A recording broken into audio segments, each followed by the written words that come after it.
QuantSpeak, expert insights from quants for quants. Welcome to QuantSpeak, a new podcast from the CQF Institute at Fitch Learning. Hi, I'm Dan Tudball, editor of Wilmot Magazine, and this is QuantSpeak. Dualities and discontinuities. Life is full of them, and quant finance is no exception. On this episode of QuantSpeak, we're joined by Dr. Laura Ballotta, whose corpus might be characterized as an ongoing exploration of dualities and discontinuities. Dr. Ballotta is a reader in financial mathematics at Bayes Business School, formerly known as CAS, in London. She works in the areas of quantitative finance and risk management and has written on topics including stochastic modeling for financial valuation and risk management, numerical methods aimed at supporting financial applications, and the interplay between finance and insurance. Hi, Laura. Good morning, Dan. How are you? Oh, good, thank you. Thanks very much for joining us. Now, that interplay between finance and insurance is an intriguing duality in itself, and one that I want to get into today. It's also at the heart of your talk for the CQF Institute, which is coming up. Maybe you could tell us a little bit about the talk first. The talk is about how we can use certain tools from mathematical finance, quantitative finance, to price, and therefore once we can price, we can also hedge specific contracts that have become quite popular in the life insurance markets, such as variable annuities. You can consider these contracts as a sort of a prototype of the complexity of the designs that you can find around. So the talk is really about showing how the tools from quantitative finance can support the design, but also the understanding of these policies. Right. So the particular types of policies that you actually look at in the talk based on your research is ratchet variable annuities. Yes, indeed. So, there we've got a couple of interesting things going on there because you've got financial risk and you've got the insurance risk to bring together. What would you say is sort of the initial challenge when trying to bring these two seemingly disparate pieces together? The most important challenge is the interdependence between these two risks. The insurance risk comprises what is called the demographic risk, so how long the policyholders are going to live, and that's one dimension. But the other dimension is the dimension of the surrender. So the possibility that the policyholder leave the scheme before expiration, and this can cause a serious liquidity issue for the insurance company. And of course, these surrender decisions are dictated also partially by the condition in the financial market. And the problem is really capturing this type of interdependence, also due to lack of accessible data, especially on the surrender experience of insurance companies. So I would say that this is really the first challenging point. And it's quite crucial for a correct evaluation of these products. Now, the research leans on Fourier transforms. Now, this is an approach which has its time and place. It would be useful, I think, for listeners, if you could describe why it is that it's apt in this particular scenario, and also maybe just say a little bit about why it isn't, because I think that some people might have a familiarity with Fourier transforms in other contexts, and they're not necessarily as applicable in those contexts as here. So I'd be interested to hear what you have to say on that. Well, Fourier transforms, of course, are a very powerful and yet elegant tool to recover, maybe just numerically, underlying distributions. And in certain contexts, it can speed up the computation, so the actual crunching the number part quite significantly. And I would say that for this type of contracts, this is particularly important. because they are complex contracts. They are very sophisticated. So we have at least three sources of risk. So the financial risk, which is both the equity risk and the interest rate risk. We have surrender, we have mortality. And then we have, in our specific case, in addition, a ratchet mechanism, which means that the benefits are compounding over time. So the contract kind of becomes essentially path dependent. When you have this kind of interaction and this kind of complexity, Monte Carlo simulation is the first thought for almost everyone. But if you have a realistic model for the financial market, generating the dynamics via Monte Carlo simulation is not straightforward. So that is quite problematic. Also, Monte Carlo, we know that is, has convergence issues. So it's very demanding from the computational point of view. But if one is not scared about the mathematics underpinning the development of this closed form solution in the form of a Fourier transform, then in the end, what one has to calculate numerically is just an integral. So life becomes, in a sense, much simpler because we don't have to think about simulation of trajectories of stochastic processes, which might be very complex. One doesn't have to think about the problem of the path dependency anymore. So they are a way of simplifying calculations, and they're a tool very, very powerful from this point of view.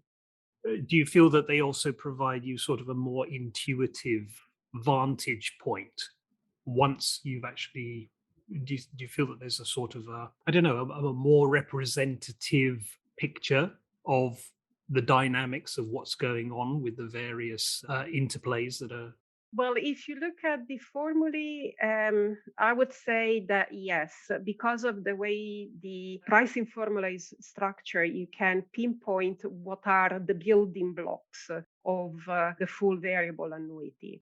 And you can tell what is, say, the part strictly linked to the fixed income market, which part instead is an option on the underlying equity fund, which part represent a probability of surrendering, for example. So from that point of view, yes, it gives a more an insight into what is what in this contract and what plays a role. And of course, because computationally they become much easier to handle, it's also easier to, for example, run a sensitivity analysis, which helps us to understand the role of certain key parameters in the model that has been chosen specifically for the computation. Great, thank you, thank you. Now, I wanted to ask a sort of more general question, which sort of links back to the introduction. Do you feel there is a cultural divide between finance and insurance in terms of the way that practitioners from either side think about things? I started looking into the life insurance part, so to speak, of quantitative finance about 20 years ago. And back then, there was a big divide. In definitely, you could tell that it was like this, like if the two branches had developed almost independently, almost forgetting that instead there is a lot of interplay between the two. This divide has narrowed quite significantly in the last 20 years. However, I think still there is a lot that can be done, especially for someone coming from the quant finance industry, moving into insurance. I think there are many challenges quite open that would definitely benefit quite significantly from the kind of competencies that this person could bring. Could you elaborate a little bit on that?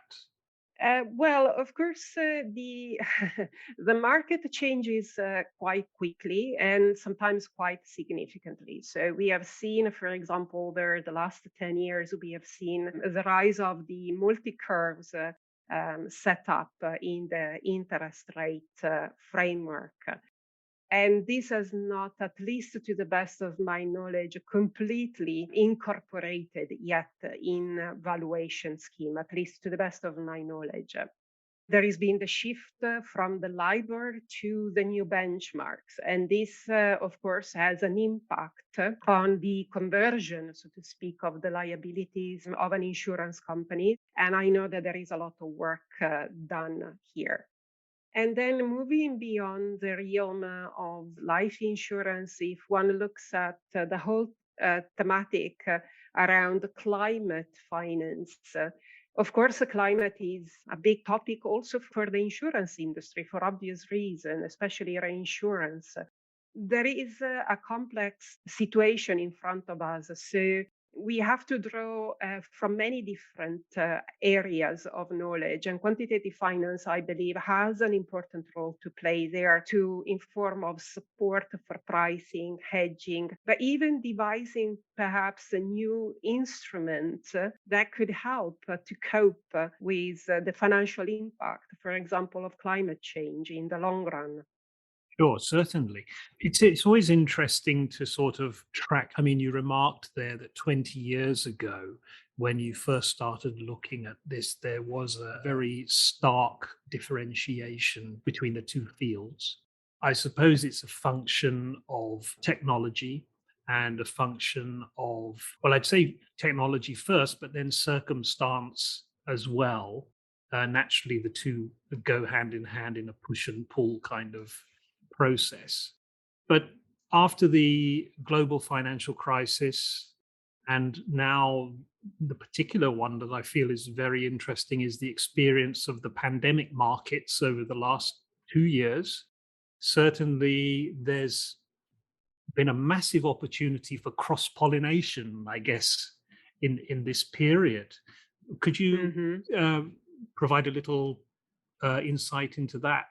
Well, of course, yeah, the market and the world in which we live has changed quite dramatically, especially over the last 2 years. But also, I think it goes a little bit more backward than that.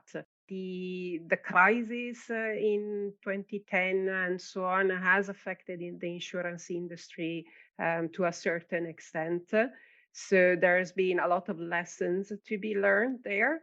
And I believe that, as you said, that there has been plenty of cross-pollination, plenty of opportunities.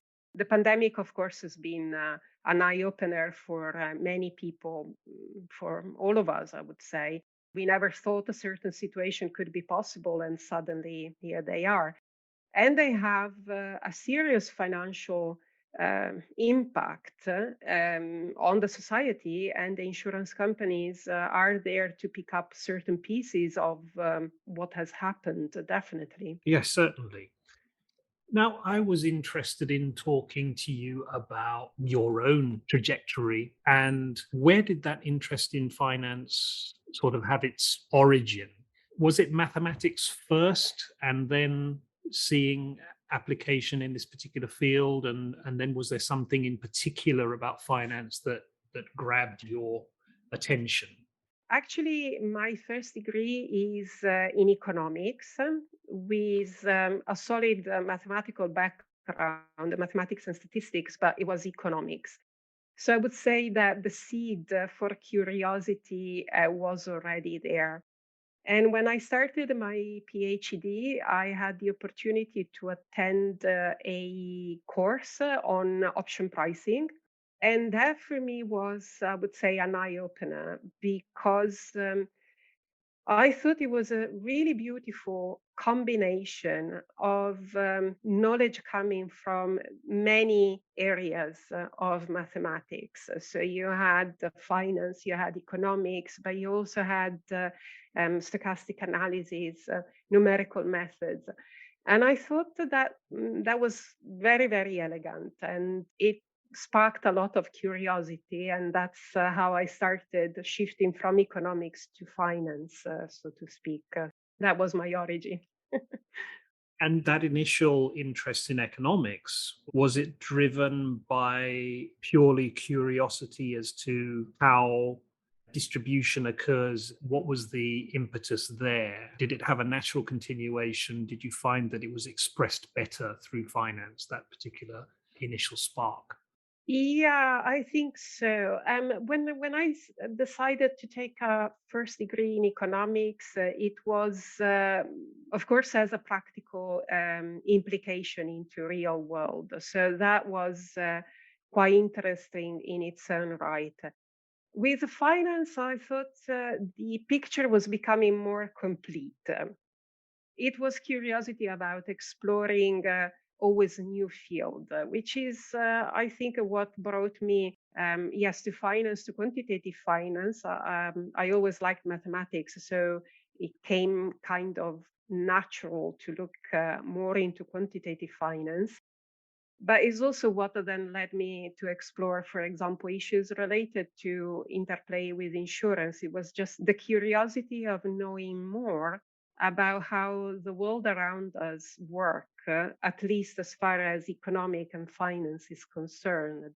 When you decided to continue in academia, was it, um, gosh, this reminds me of the days when I used to, in my previous incarnation, I used to interview rock stars and all of this sort of thing in my younger days. And one of the questions that I always used to ask was, do you prefer to play live or do you prefer to record in the studio? And I guess this is sort of that kind of question. Was it research or teaching that drove you to continue in academia? I think it was a mixture of the two. And I think it was also a seed present in the family. I mean, my father was a school teacher in natural science and mathematics. And then in the family, I also had grandmother who was a music teacher and an uncle who was a university professor in cybernetics. So I grew up in this kind of environment in which teaching and research, so to speak, were going hand in hand. And of course, I did not know beforehand whether or not I was cut for the job, so to speak. So I tried. A position as teaching assistant opened up in my alma mater as a tutor in mathematics for economics and finance on the second year of the economics BSc. And I realized that teaching and trying to explain concepts came almost natural. It was there. It wasn't easy. I was able to convey the right notion to the students, and it became really fascinating. And as I said, the research goes hand in hand because teaching has to be informed by the latest development. It seemed to be a natural step forward to then progress to academia from that point of view. Absolutely. And that's quite a family combination. I mean, cybernetics, music, Yes. amazing. So but there it's must have been. always but it's always mathematics, that's the common denominator everywhere, because music in the end is a very beautiful expression of mathematics. So that I thought was quite nice. Absolutely. I mean, do you feel that mathematical relationships essentially underpin everything? Do you feel that? I do. Yes, it's definitely my view. I'm always amazed to discover the fabric of mathematics basically everywhere. So yeah, definitely. Now, what was it? I think I saw it on YouTube the other day. A question: Is mathematics discovered or invented? Ah, this is a good question. I think it's discovered. Yeah, at least by us. Yes. Great. Okay, so that kind of explains my next answer, but I suppose we have to take the light with the dark. So why not industry?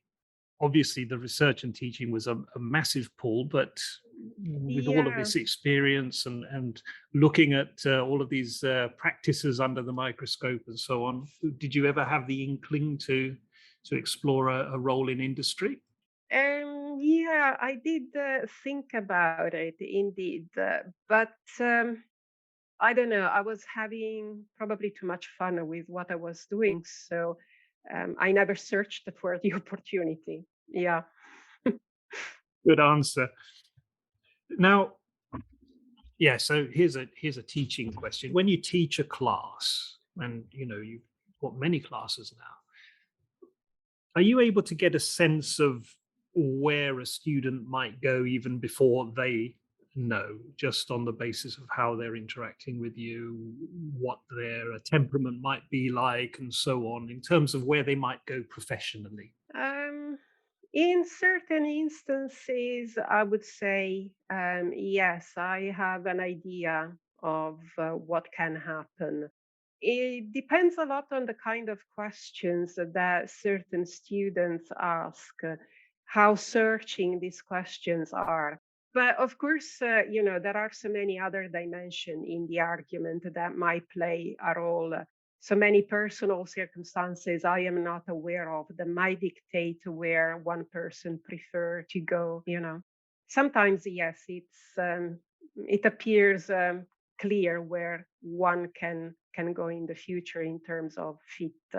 We seem to be in a moment of great change in many, many ways. Just the fact that we've all been forced to be at home for so long Mm. and, no longer commute and learn in a different way, just taking a sort of a menu approach to learning, perhaps, and so on. How do you think what aspects of the structures that have existed to support research in the past and to teach, what of those do you think will always be retained when it comes to the sorts of questions which you focused on with regard to finance, and which aspects do you think are likely to evolve as a result of decentralization that we are experiencing, and also the variety of ways in which the fundamental learnings have an opportunity to be expressed? Because now we have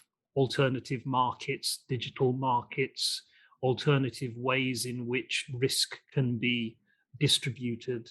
We have peer to peer based insurance solutions, and so on and so forth. It's sometimes feels very much like the Wild West. How do you think all of these things are going to coalesce? It's true that many aspects of our day-to-day routine can be, so to speak, moved online. But there are certain others that I think cannot be replaced. The interaction between peers, I think, is paramount.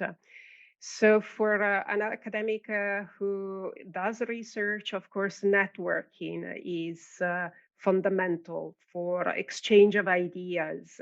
And I must say, personally, this is an aspect that I miss very much from conferences.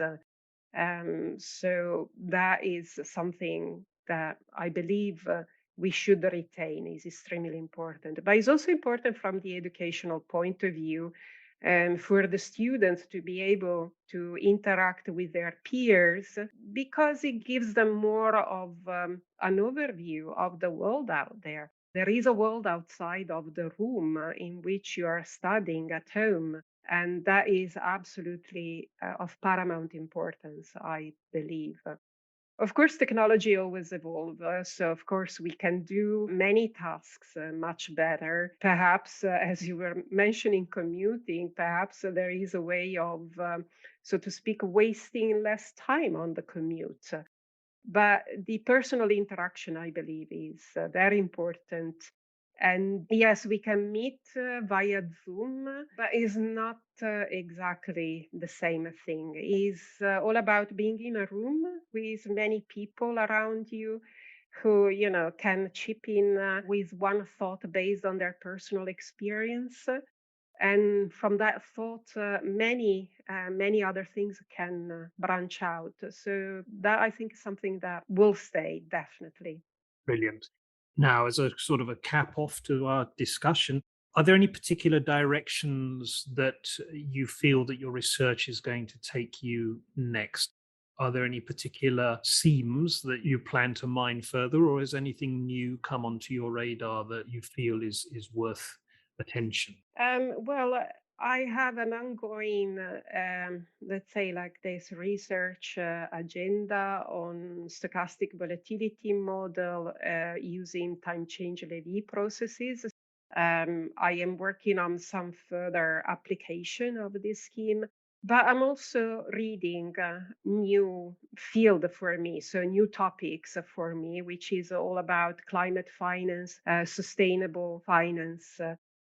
It seems very interesting, and I would love in the future to be able to contribute on these themes as well, especially climate finance, because also it's very topical and it concerns all of us directly, doesn't it? Absolutely. No, I couldn't agree more. I was looking for an app today to tell me which direction the wind's blowing because it's been absolutely terribly boiling hot in the house, and I'm trying to work out what the optimal time is for me to open the windows. But it's funny with climate. I do feel that it's different this time. The interest in it from the finance industry is different this time. I recall that probably 13 or 14 years ago, actually, we published a few papers related to the nascent idea of climate derivatives and so on. And although there was an interest generally, the climate agenda has been very much to the fore since the 1970s, and in terms of the popular consciousness. I do feel that there is something fundamentally different about the way that the finance industry is engaging with it this time around. Yeah, I do believe so. It is really on the desk of many people now, this type of agenda. And I think is due to, well, we had many catastrophic events happening over the last few years. We are experiencing a change really in the weather, even not so catastrophic.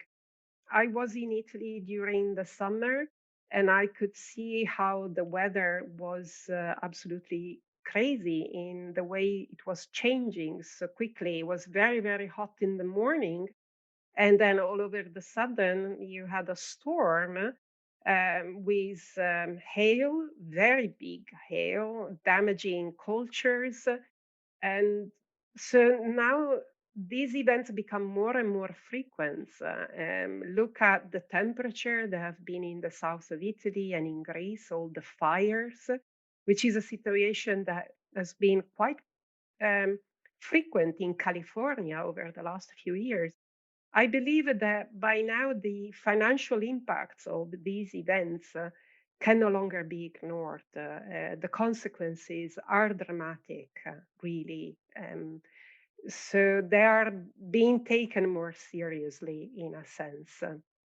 And of course, there is also the ESG agenda being pushed forward. So that's another point that made everybody look more carefully. So yes, it's being taken much more seriously, definitely. Yes, I couldn't agree more. We've got the Quant Insights conference coming up at the end of October, which will be after your talk. And Robert Litterman will be delivering an address on climate risk. And it's very much a cause that is close to his heart. I think this is going to be more and more firmly on the agenda from a theoretical perspective, from a far more engaged perspective. And I hope that you'll be able to come back next year for the conference at some point and talk about the climate aspect of your research. That would be very nice indeed. I would love to. Brilliant. Okay, Laura, thank you so much for your time. Thank you very much for having me. And thanks for the patience. No problem at all. It was well worth it. Thank you. Thank you. All the best. Bye-bye. Bye. Bye-bye. Thank you for listening to QuantSpeak. Don't forget to subscribe and do sign up to the CQF Institute for more insights into quant finance.